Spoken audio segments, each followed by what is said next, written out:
Hello, and welcome to Touching the Sunrise podcast. I am Sister Catherine Herms, author of Surviving Depression, A Catholic Approach, and Reclaim Regret, How God Heals Life's Disappointments, and spiritual guide in the Heartwork program, which specializes in helping people walk the road of spiritual growth and inner healing. For the past 10 years, I have been walking alongside wonderful women and men who want a more heart-centered and spiritual life, but would like support along the way through online programs, groups, and one-on-one spiritual guidance. I walk with people along a contemplative and healing path, one that has been trodden for thousands of years. Basically, I'm here to help you surrender to the power of the Holy Spirit, who has come to make your being the throne of the Holy Trinity, so that your life, your prayer, your relationships, your dreams and goals will most deeply satisfy the desires of your heart. You can find out more about me and what God has led me to do in the world by visiting my website, touchingthesunrise.com. Hello, and welcome to Sister Catherine's podcast. Touching the Sunrise. I'm here with Jeannette, my friend. Hi, Sister Catherine. And we're continuing our conversation on New Year's resolutions. Well, kind of continuing a conversation on New Year's resolutions. If you remember, a couple times ago, we spoke about whether or not we should really be making resolutions. And of course, that's a conversation a lot of people are having right now. But the important thing is not whether or not we should be making resolutions, but what is it that we should be doing at the beginning of a new year? Because beginnings are always wonderful times when we can change, we can alter directions, we can add new things into our lives, into our schedules. We can decide we want to really develop a certain area of our personality.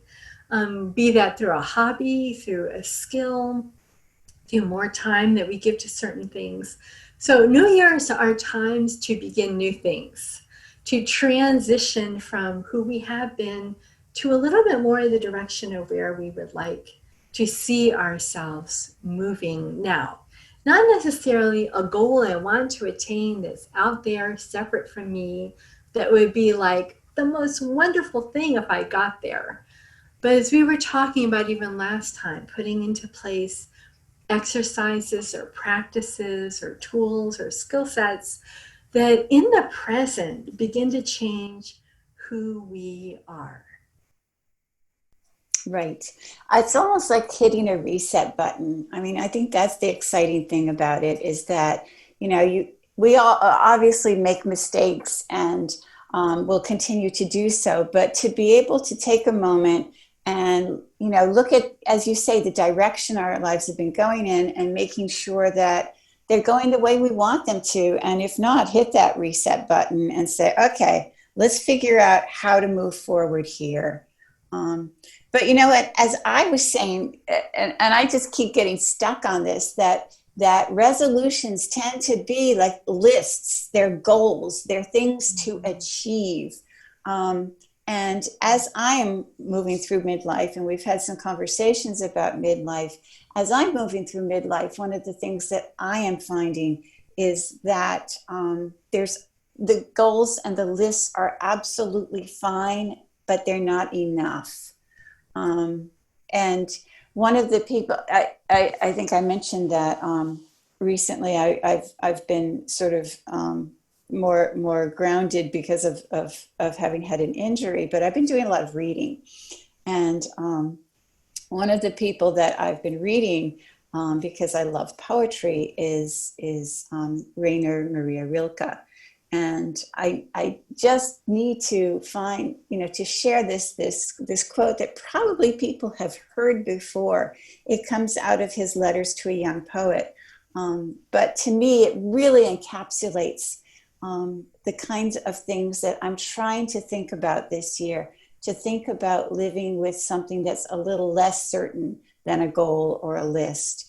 And what he says is, I beg you to have patience with everything unresolved in your heart and to try to love the questions themselves as if they were locked rooms or books written in a very foreign language.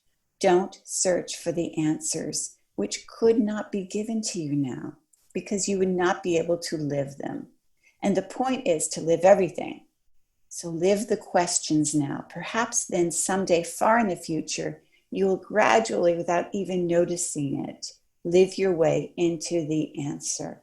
And I am just loving that sense of it's okay to have the questions and it's okay to live with the questions. They don't all have to be answered. I do not now, at the beginning of January, need to find all the answers that I'm going to have in December or the following December or the end of this decade. But if I fully am engaged with the questions now, then I'm going to move more deeply into finding those answers. I think he touches upon the idea that we often see answers or even solutions as something locked away from us. He even talks about as if they were in locked rooms. They're locked away from us, and things that are locked away from us, especially when we need them, make us feel frustrated or fearful we won't have what we need in order to get something done, or we feel inferior because inadequate. Exactly. Inadequate. We don't have what we need to become who we think we should be or to live in the way that we think we should live. And there's a beautiful way in which he talks about the time of living the question when the answer seems locked away from us is a beautiful time and is a noble time.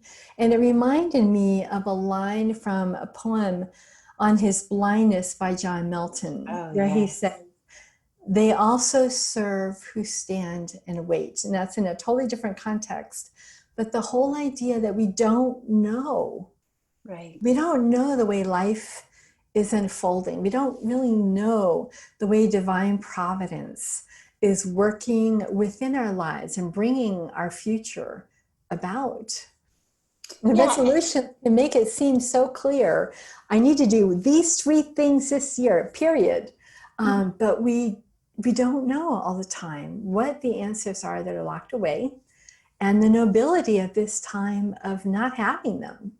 Right. I think that we all intellectually know that that's true. We know that we don't have all the answers. We know that we don't, but we don't accept it emotionally. Because emotionally, in some ways, we're all little kids still stamping our foot and saying, I want it and I want it right now.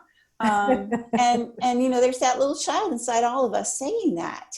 And to be able to, as Rilke says, to love that moment of not knowing, to love that process of saying, I'm within the question, I don't know the answer.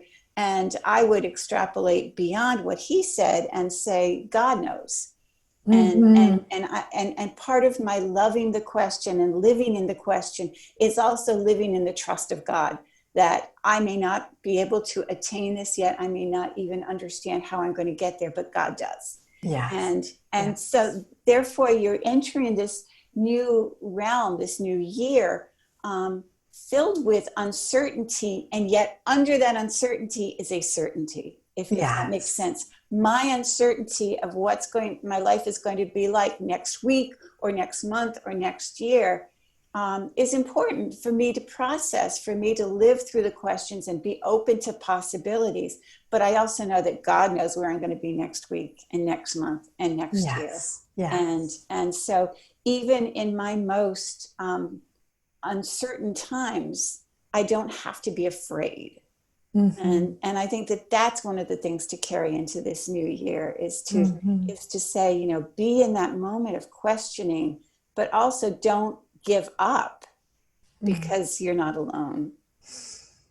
So the other person I've been reading these last few days is also a poet. Actually, I've been doing a lot of poetry, and her name is Adrienne Rich, and everyone knows probably about her book, Dream of a Common Language. But I've been reading actually a different one called On Lies, Secrets, and Silences. And she talks about relationships in it and love and what love means. And I think that it's really important for us to move into the new year, not just thinking of our own growth through things like what Rilke was saying, but also to think about our relationship with our communities and our families and our friends. And what Rich writes is this: an honorable human relationship, that is, one in which two people have the right to use the word love, is a process, delicate, violent, often terrifying to both persons involved, a process of refining the truths they can tell each other. It is important to do this because it breaks down human self-delusion and isolation. It is important to do this because in so doing, we do justice to our own complexity. And it is important to do this because we can count on so few people to go that hard way with us. And I don't think this is condemning others, saying, you know, they're not putting everything into the relationships that they should. I think what it's saying is, I've got so much responsibility for the way the world is and the way I move through the world. And to just say, you know, I want to be a good person, I want to be a good Catholic, I want to do good things, just isn't enough. It's much more complex than that, and it involves a lot more commitment. So that's the second thing that I've been taking from my readings to go into 2020 with, is this sense of being in the moment, being in the questions, and taking responsibility.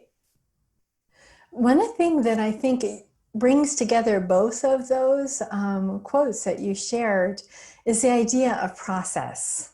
Absolutely. Adrienne Rich was talking about a process. It can be very delicate in a relationship. It can seem very violent. It can be kind of fearful. It is a process that changes us. It breaks down self-delusion she's talking about. And there's very few people who can really enter into that process. And another person who talks a lot about process is St. Augustine. In his the book Confessions of St. Augustine, he talks about that moment in which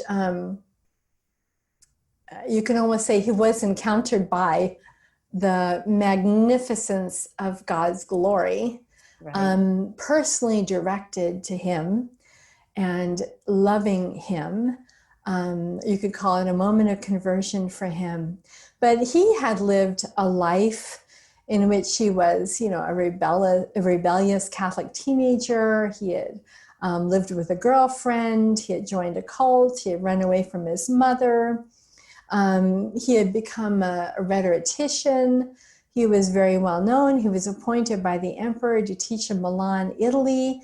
And it was there that he happened to hear the preaching of St. Ambrose. And gradually listening to that brought him to renounce his secular career, change his life, become a monk, become a priest, become a bishop. And as we know him now, he is a saint.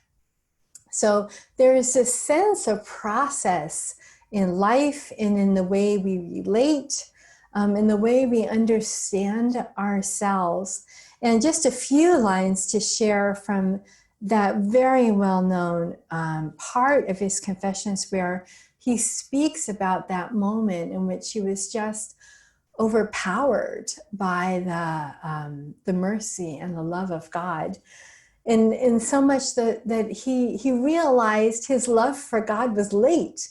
Late have I loved you. Everybody knows that line. Late have I loved you. You were inside me. You were within, but I was outside. You were with me, but I was not with you. He realized that he had not been where the answer was, where the relationship was, but he had been on the way in a sense. And he says, of God, you called, you shouted, you broke through my deafness. Then he says later, I tasted you, and now I hunger and thirst. You touched me, and I burned for your peace. This answer, in a sense, that we all search for, that we've been talking about, is really to unlock the door to our own shuttered hearts, whether that's in relationship with God or in relationship to other people. And he concludes a little later, when at last I come to the point where he says, I cling to you with my whole being, there will be no more anguish, no more labor, and I will be truly alive. My life will be alive indeed, and it will be alive because it's filled with you. I love all of these. They all feel like themes almost. You know, we were talking last time about the keynotes that Gabrielle Bossis took from her conversations with Jesus. But you know, these really feel like themes that, in a sense, can be so much more guiding to us in the new year than just setting goals.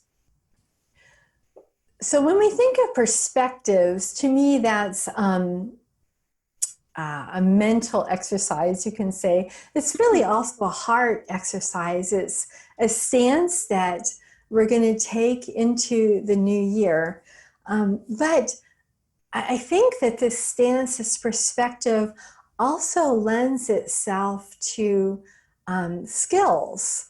You know, it almost has to be brought down to the level of, how am I going to live out of this perspective in the present moment?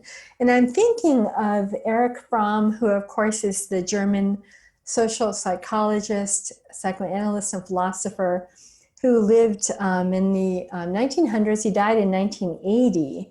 And he wrote the very famous book, The Art of Loving, in 1956. And he talks there about how love isn't a sentiment. As much, even if a person was really mature, to say, I really feel love for you, and to build a relationship on how I feel about another person. And as a religious, I can really apply this also to God. You know, I feel a love for God. That's all important. But sometimes that can kind of lead us astray. Our hearts are these things that lead us astray sometimes. We end up in a maze that we can't get out of, unless we also take that extra step very gradually to develop skills, to develop our whole personality. And he lists as some of those things that really, if we want to love another person, that we need to develop, would be the capacity to give, to love, the capacity for humility. And that's not something that's out there in the public, like, this is the most important thing to do and be this year, is I want to be last. I want other people to be chosen instead of me. I want other people to have joy, even at my expense. That's not what you hear at resolution time. It's like what I want to be and do. But if we're going to talk about relationships with others, with God, it does mean sometimes stepping back, the skill of being humble, of having courage, of having faith in ourselves, in our ability to love, our capacity to love, our faith in others, our faith in God. And it requires a certain discipline. All those skills require a certain discipline. And then I think he says a little later from that part that I read recently, is that everybody starts out relationships. Everybody looks at love with the highest expectations and the most joy and the most hope for them. And yet we also know that without the undergirding of these basic skills, they're really human virtues, divine virtues, that love can kind of crash. It sometimes doesn't reach that fullness and blossoming that we so hope for and desire and long for. I do like his emphasis on really developing it as a skill. I mean, I've always imagined that there's an interesting image where you can think of an ocean, and your feelings are what is right on top of the ocean. So you've got storms, and you've got beautiful days, and you've got big waves, and you've got small waves, and your feelings kind of fluctuate with that. But down underneath is where reality is, where the real you and your relationships with people and with God abide. But that needs to be nourished. And the other thing that that what you're saying brings up to mind in me is that one of the reasons that relationships and love disappoint us often is that we are not seeing the other person for who they really are. That we're projecting what we think we see in them, or we want to see in them, or we don't want to see in them. And we put that all on them, and we're not listening to them as real people. I'm thinking of Anne Truitt, who wrote a journal, I guess. It's called Daybook, the Journal of an Artist. It's kind of her diary. But she really does talk about this, where this sense of you're looking and seeing what you think is there, whether it's what you want to see or what you don't want to see, but you're projecting something onto the other person. And then they're, of course, going to disappoint you because they're being themselves. And it's you who hasn't taken the responsibility, perhaps, or the clarity or the energy and attention it takes to really listen to who they are.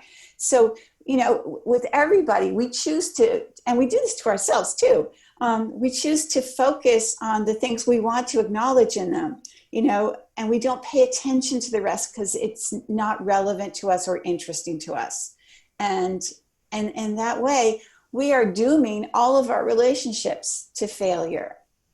Even with God, we decide that God is angry about something, or God is happy about something, or God wants us to do something, and all these things. If we're not informing them by listening to God or listening to the other person, or really trying to see what's being communicated to us, then we're setting it up for failure. We were talking about Anne Truitt's writing before we started this podcast.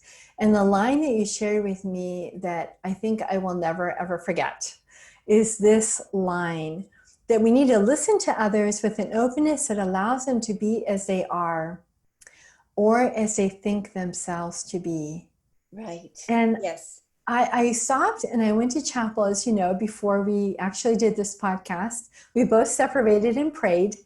And I reflected on that, to allow someone to be who they think themselves to be. Even if we're looking at them and saying, oh, honey, we allow them to be who they think themselves to be. It was just a call to conversion, a real call to me to conversion. And again, going back to the idea of resolutions, there isn't a resolution in that. Something happened to me, like going back to Augustine, something happened to him. God moved, God changed his life. And even these perspectives, and everyone listening to us today has also read books that have moved them. Whatever that perspective may be that just makes you stop, sit back and say, whoa, here, there's some perspective that I haven't seen that God's speaking to me through and asking me to open my eyes and let him in. Yeah, to open my eyes and let him in. And also part of seeing others as they want you to see them is enabling them to grow more into the person they want to be. Yes. One of the things that we do with resolutions is say, how do I do this? How do I learn more? How do I grow? How do I become the person I want to be? And that's leaving out that whole equation of the rest of the world, of other people, and to allow them to grow into the person they want to be, I think is phenomenal. Mm-hmm.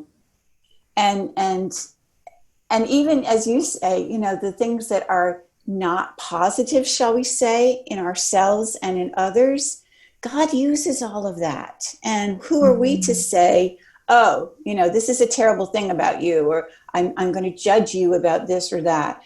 God's using that, because I really hope that God's using all that in me, all my negative qualities. I hope that someday he's going to use those for good. And if he's going to do that, I certainly hope he's doing it for others. And I'm reminded of one of my favorite saints, who really had a penchant for the bon mot, was Teresa of Avila.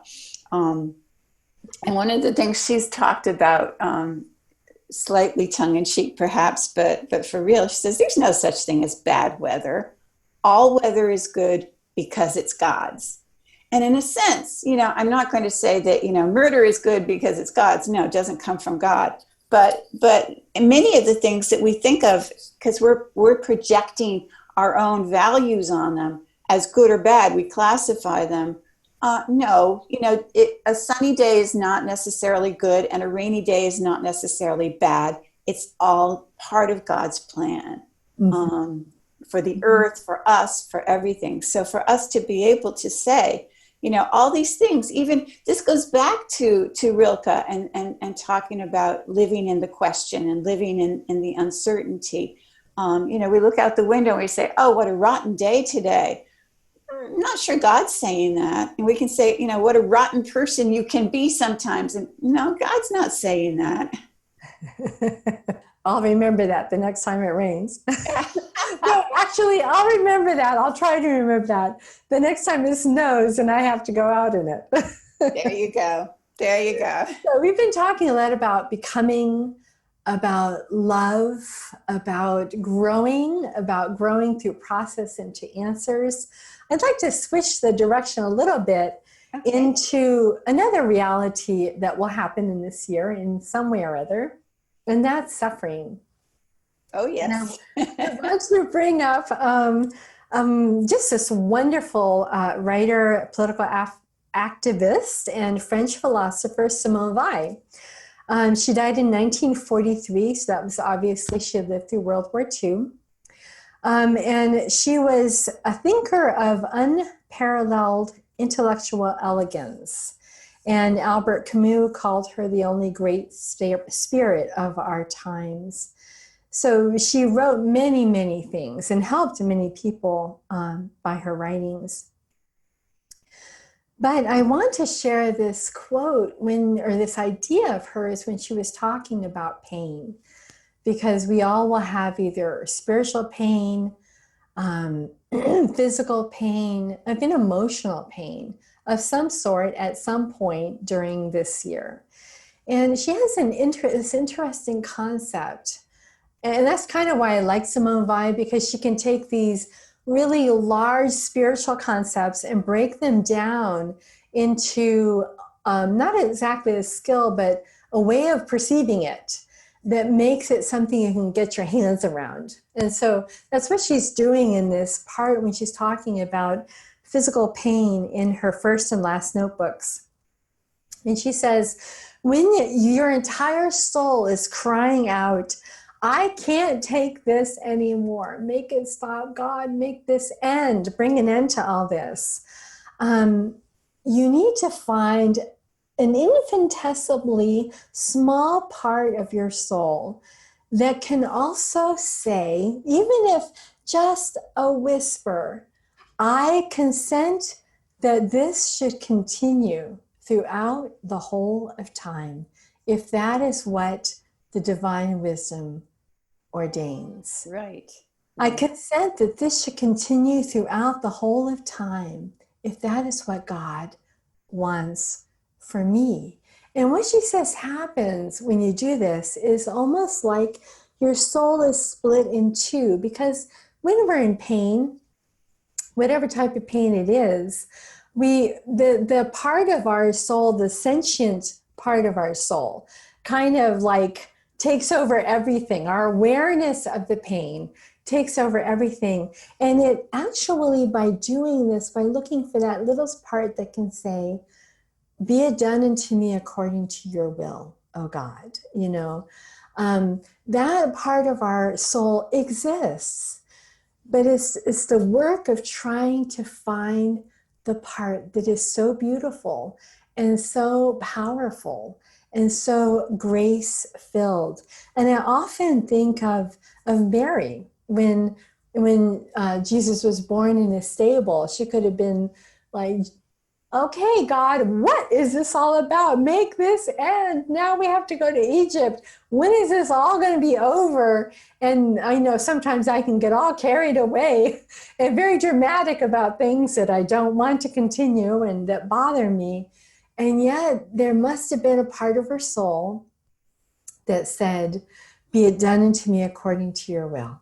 As long as you want this, I want this. When Jesus walked away from her and left home at age 30 to begin his public ministry, she must have, as any mother, her heart is broken because a period of her relationship with her son was over.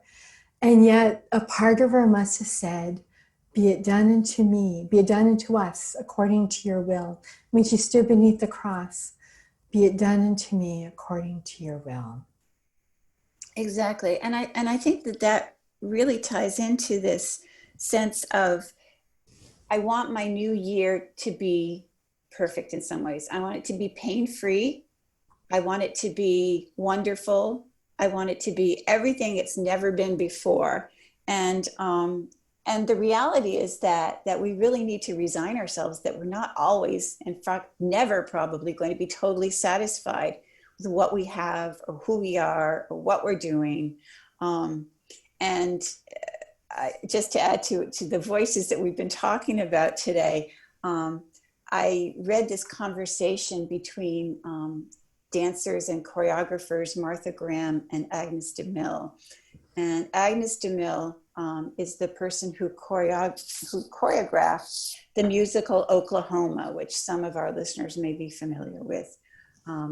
She did not think it was great, and it became hugely successful. It's actually still being revived all over the country now. And DeMille met up with Graham and said, how disappointed she was with the work, and how she had no faith really that she would ever attain the excellence that she thought she should. She said, when I look at my work, all I see are the mistakes. All I see are the ineptitudes. All I see are the problems with it. And Martha Graham said back to her, well, no artist, and I think we can extrapolate from that, no human being is ever pleased.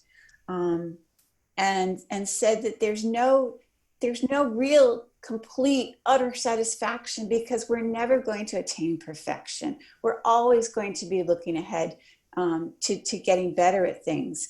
But, and again, we go back to what we've been talking about before, you can be most alive in those moments of saying, it's not quite there yet. It's not, my work has not reached its pinnacle. My life has not reached its pinnacle. Nothing is perfect, but I'm in the process. I'm in God's process. And that's really not just the best we can do, but the best there is, isn't it? To be engaged with God in the process of becoming whatever it is that God wants us to become. So beginning a new year with this sense of unrest, almost like a blessed unrest, Yes. is a very different way of beginning a year than this is what I'm going to get. This is what I'm really going to work for. This is what I really want that I don't have that, and then after 4 days, I give up on my resolution. But to live in this constant sense of almost a divine dissatisfaction, a blessed unrest, kind of that turns us into our dependency on God, to go into the new year totally reignited, like a candle that's been lit again, or fire that's been reignited again, that connects us with the divine, connects us with God. And Elizabeth Ann Seton has this wonderful quote that I think would be a perfect way to end as we're looking at perspectives going into the new year. And she says, we must pray without ceasing in every occurrence and every employment of our lives. That prayer, which is rather a habit of lifting up the heart to God as in a constant communication with him. So she's calling us not to make a plan of which prayers we're going to say, although that's important to do, to have a regular rhythm of prayer to fall back on. But she's saying to even go beyond that, and all the confusion, the suffering, the relationship struggles, the journey of becoming, the questions that have no answers, everything we've been talking about, to bring all of that to prayer, to bring all of that into just this constant communication with God, where we lift up our hearts and say, Lord, I don't know what to do with this. I don't know my way through, but I know you're here. And I trust you. And I'm going to hold on and live this noble and beautiful moment as it is, knowing that you are at work in this moment for me and for others. That is beautiful. And that is exactly the kind of holy unrest, I think, that we're talking about, because in that unrest, in a sense, rests on the certainty of God being there for us. Oh, perfect. And in us. Perfect. Well, thank you so much. This is a great place to end. And our next podcast, which is our final podcast for January, on the concept of resolutions, or how we can go into a new year in a very blessed way with new perspectives. We're going to look at one more practice that you may want to put into practice that allows you really to live these perspectives in your life. So that's exciting. We'll be back again next week. And thank you so much for joining me, Jeannette. Thank you, everybody, for joining us. And we'll see you again next week. God bless you. God bless you all. God has amazing ways of knocking on people's hearts, awakening desires, arousing questions, provoking an unexpected spiritual fire.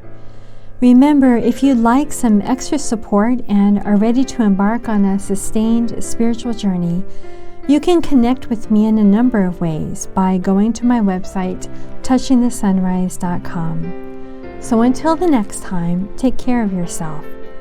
And remember that you are not alone. You are loved no matter what. And when you search within yourself, you will not only find yourself, but the throne of the divine Trinity. You have a calling, a mission, and every gift, every grace, every moment, even every fall, mistake, and sin is a step toward your completely and wholly being taken up into the mystery of God's love for you and for all creation.